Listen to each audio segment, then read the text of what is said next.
Well, we had a story earlier on who are some of the biggest gainers when it comes to this year budget. We're going to have the budget reading next week. We're going to have a debate and just get to hear from analysts with Dr. Alex Kamau, member of ISPAC, and also Alex Kanyi, partner at CDH Kenya. Let me first get from you, Dr. Alex. Yes. What is your overview opinion? Yes, thank you very much for that question. My overview opinion is that we have focused so much on debt repayment. Yes. Because actually the debt repayment is getting the lion's share of the budget. Yes. And we are doing that at the expense of other essential services, like the budget for education sector has been cut. Yes. The healthcare budget has been cut. Yes. We see also social services budget being cut. Yes. So basically it's a very tough situation because the government, the fiscal space for the government is very limited. Yes. And therefore we are likely to have a very tough year ahead. Yes. Because we are likely to see the government continue to overborrow domestically. Yes. And therefore that will increase inflation. Interest rates are likely to go up. So I think it's a matter of advising Kenyans to really tighten their belt, as the president keeps saying. Yes. Yes. But even as you say tighten belts, then Kenyans are also wondering, because even as you look at it, you'll see there's an increase in expenditure. As we tell Kenyans tighten belts, which is normal, then why doesn't the government also have that option of tightening belt? Yeah, for sure. Yes. And we see the government preaching water, yes, but taking wine, because even as at March this year, the budget that was allocated to something like State House was actually over surpassed. Yes. And that's why eventually we saw the government, the initial budget for 2023-2024 was 3.6 trillion. Yes. But by the time they were passing the supplementary budget too, yes, they had shot it to about 3.8 trillion. Yes. So it's a matter of government saying this, but again, them doing something different. Yes. Alex Kanyi, there has been concern by the public on high cost of living, rate of employment. Does it look like the government is responding to the people's concern? Well, I don't think so. But perhaps my colleague, Dr. Kamau, could be speaking about it. Yes, he's touched a little bit on it. And when it comes to expenditure, we've seen expenditure increase. Yes. And the government just keeps on talking about if there is expenditure increase, then of course there's going to be increase then of tax. Yes. And Kenyans are asking, are there no other options apart from increasing tax and burdening wananchi? Yes, and I think the main reason why we are seeing the expenditure continue to increase is because of something like a wage bill. And the wage bill, we saw like in 2014, that time the number of parastatals were 287. Yes. And there is a presidential working paper that was done, and it was proposed that parastatals to be reduced by 70 parastatals to be either to be scrapped out or to be merged with others. Yes. But what we have seen over the years is that the government has continued to increase more parastatals. As we speak today, yes, the number of parastatals are about 349. And so you'll see most of the parastatals are doing the same thing. Yes. There's duplications, yes, of duties and responsibilities. So I think unless now the government takes that hard decision to reduce the number of parastatals and therefore contain the wage bill, we will continue to see the wage bill taking the lion's share of the revenue collected. Yes. Because as per the Constitution of Kenya, the revenue, the wage bill is not supposed to be allocated more than that 5%. Yes. But now we see it is actually at 49%. And that's the discussion that we saw that other day when the president had the wage bill conference at Bomas of Kenya. Yes. And they were asking the hard question. The question is, every other president who has gone before him always say that they will manage the wage bill. Yes. But it seems no one has the... It keeps on increasing. It keeps on increasing. It's of great concern. Yes. And one of the other concerns that even we saw came up in Parliament earlier is the low allocation of devolved functions such as health. For you, what would you say are some of also the other areas of great concern, especially when it comes to allocation? Yeah, when it comes to allocation, I was concerned about like the reduction of the school feeding program, yes, whereby a budget of 4.9 billion has been scrapped out. And that 4.9 billion, the impact, because the government should really prioritize on high impact projects, like that one was a high impact project, yes, because children in ASAL areas, like West Pokot, Baringo, they actually, the school population had almost doubled since the school, yes, feeding program was initiated. Yes. But now, removing that from the budget, now we are going to reverse the gains that we had achieved, yes, and that will have negative repercussions to the well-being of the country in some years to come. And that's the thing. Yes. That's the thing. It's in a few years, yes, to come. It's, yes, more of long term. Yes, yes. Perhaps could the government be thinking, let's see where the low-hanging fruits are and where we can get some of the short-term benefits. Could that also be part of the reason, and allocate where likely maybe we're going to see great changes in our economy in the next 3 months? Could that be the reason why? It could be the reason, but again, the civilization of a country or a nation, yes, it is seen by how it treats the most vulnerable people in the society. So children, elderly, because actually when you talk about the social services, we see the pension being delayed to the elderly. And even the issue of we say like what we call the pending bills. Yes. So basically, instead of the government prioritizing how to pay the people who they owe in the private sector, so that money can come back to the economy and start being circulated, so, yes, that it can spur economic growth. We are seeing the government not being very keen on that. Yes, yes. And for you, Alex Kanye, I read I was looking at the CDH report and just the analysis, and there was a suggestion of reducing the excise duty rate for money transfer, and we have seen that actually the CS has suggested an increase. Why did you highlight, or rather whoever wrote the report highlight when it comes to payment service providers and also cell phone? I think all over the world, Kenya is celebrated because of how we use mobile money transfer services, and it's coming at a time when also Kenyans are perhaps stretched in terms of what they have in their pockets. Yes.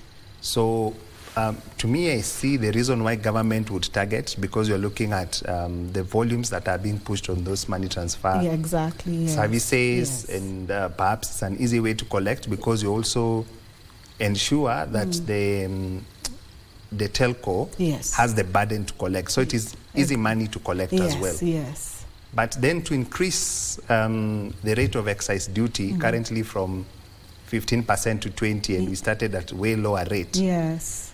I think it's coming at a wrong time, because there are other counterproductive measures within the Finance Bill 2024, yes, which then limit how much is left to someone who is making little money. So I think that's the reason why we're proposing we maintain it, because the reduction to around 15% was only done, recently. Yes. So to increase immediately to 20%, yes, it looks like we are not too sure in terms of our tax policy and what we want to achieve. And that's the thing. Some of the things you see, there is maybe a reduction, and then later, even when it comes to save and fuel, there's a reduction. And even when you look at the budget last year, some things where we saw reductions, it's different in this year. And you begin to wonder, is there a long-term plan? Why is it that, or are people just experimenting that perhaps this can work, and then if they feel like, no, this might not work, let's try another area? Does it feel like there is a long-term plan when it comes to our economy and even improving our economy? From a tax side, there is the long-term plan. Yes. For once, we now have a medium-term revenue strategy, so that we are clear as to what sectors we are targeting, and also what measures the Revenue Authority will have to implement to ensure that we get consistent tax revenues. So that is there. Yes. From 2024, 2025 to around 2027. Then you have the national tax policy as well, which was released just the other day. It's been a draft for some time, and now we hope we have the final thing. It also kind of talks to the government plan, yes, to not only ensure that we increase the tax base, but also ensure that we have a predictable tax environment, especially for investors. So we see that as something that is positive. On the budget side, not too sure what we are planning, yes, especially around our expenditure. But my major concern is that we plan to spend without thinking about where the money will come from. Yes. I tend to think that is the way we are doing it. And the reason for that is you have your, say, 2023-2024 yes, year, which ends in June.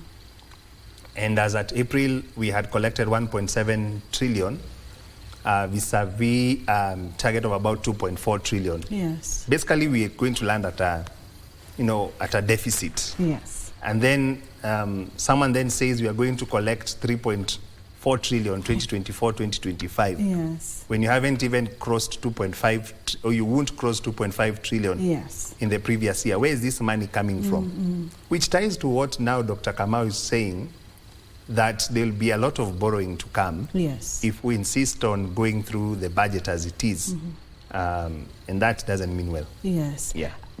Just, you mentioned a bit, but I just want you to go a bit further, even from what he's saying, that it looks like we plan to spend without Yes. knowing where this money will come from. And that tells me that the money will come from us, more Yes. taxation, Yes. and then unfortunately also borrowing.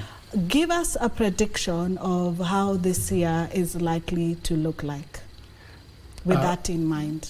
Yes. If we're forced to borrow more than even the amounts that we have borrowed now, Yes. how is it going to look like for Kenyans?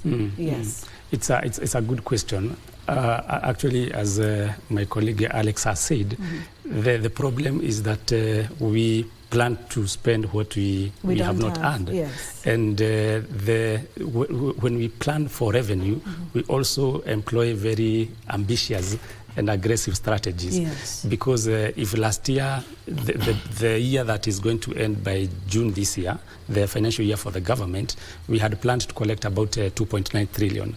But we are very far away from hitting that target. Yes. In fact, we reduced it to 2.4 trillion when we discovered perhaps 2.9 was too ambitious. Yes. Yes.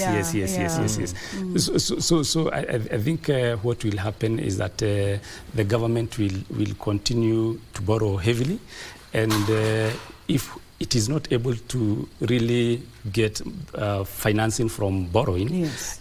What happens is that the development agenda Yes. or budget Yes. is the one that Yes. gets a hit, Yes. because the recurrent expenditure every other time it has to be paid. Yes. And also the CFS Consolidated Fund Service, which contains the debt servicing, Yes. and also the amount of money that we pay to pensioners. So every other time there's a shortage in funding, the portion of the budget that gets the hit is the development budget. And for a country to grow, the only way to grow is by being by investing so much in the infrastructure, which is part of the developmental budget. So we are likely to see the debt levels increasing at a higher rate compared to the level the country is growing at.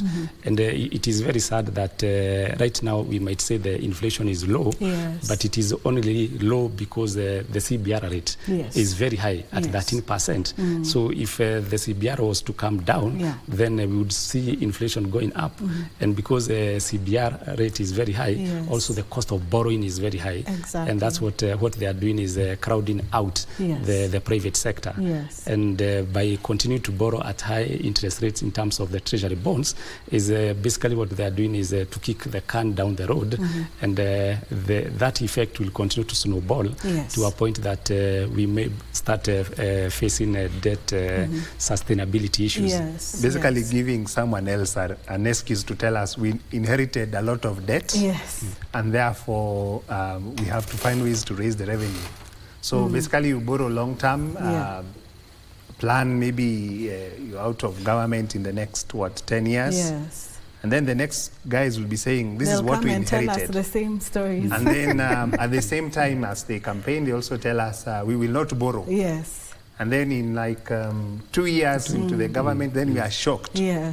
How did our debt burden get to this level? And it's quite interesting to see what is happening. And I think it's time we had a more focused discussion around the budget. So that we are clear and say, this is what as a country we're able to afford. We try to reduce wastage, like Dr. Alex is saying, we try merge some entities, we try implement some austerity measures, starting from the top in terms of travel and things like those, so that when we reduce that, then we come to terms with how much we're able to collect, and therefore also plan to borrow less in the years to come. Because as it is right now, it appears like we've planned to borrow more, but it's a story that is not being told. But do you think that Kenya will eventually get out of this cycle of debt? It comes up, I think the last time we didn't have such a heavy debt burden was during President Kibaki's time, and his budget was actually within what Kenya could actually afford. Are we ever going to get back there? Because every year it seems like the debt just keeps on rising. We can only get back if we also are realistic in terms of how we are planning to finance our budget. If we are not realistic, definitely it won't get any better.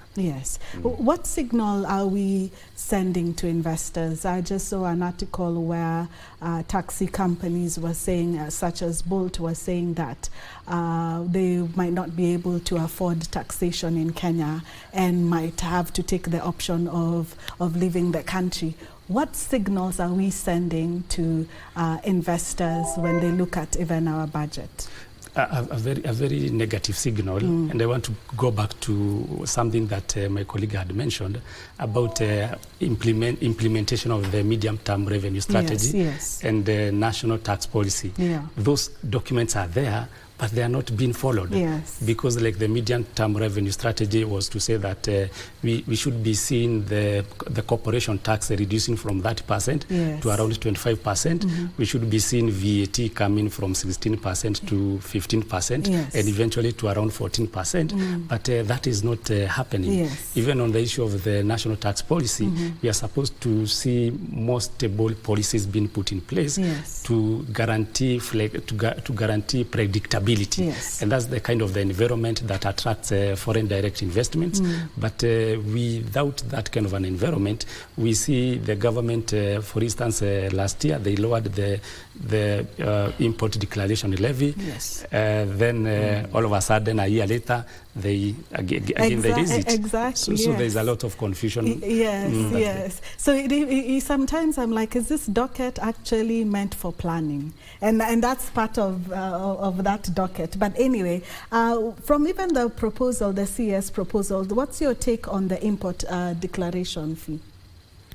My expectation would have been, could we have a discussion around what is it that informed the reduction of the import declaration fee to about 1.5%? And the railway development fee. And the railway development fee. Yes. I don't know whether it was 1.5 or 2%. What is it that informed that? And did we meet that objective? Yes. Then, after we are told this is the result, then we can be explained to in terms of now we are moving from the 2.5 to 3%. Yes. And this is the objective as well, because we have learned from the past. Yes. So to increase then the import declaration fee without perhaps an explanation as to what is behind it, yes, and to also include other levies depending on what product someone is importing, import and import investment levy, you have your eco levies as well. It is not quite clear to someone who is an investor coming into the country, yes, what kind of regime we have.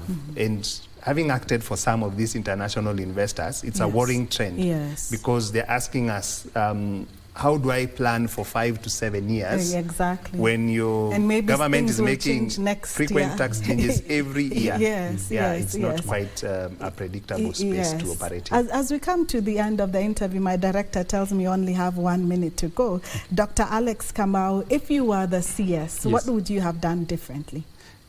I would request the top leadership to be very deliberate about fighting corruption, because it is in the public domain that a third of the budget is wasted through corruption. If that hole is sealed, then we are likely to have more efficient and effective budget making processes that would add value to the wealth of the nation. Yes. And you, Alex, can you? I guess to me is to look at some of the debts that we already have and see if we are able to restructure those to get maybe cheaper and long-term loans, to ensure that the ones that are perhaps very expensive and are pressing us, we get a way around it.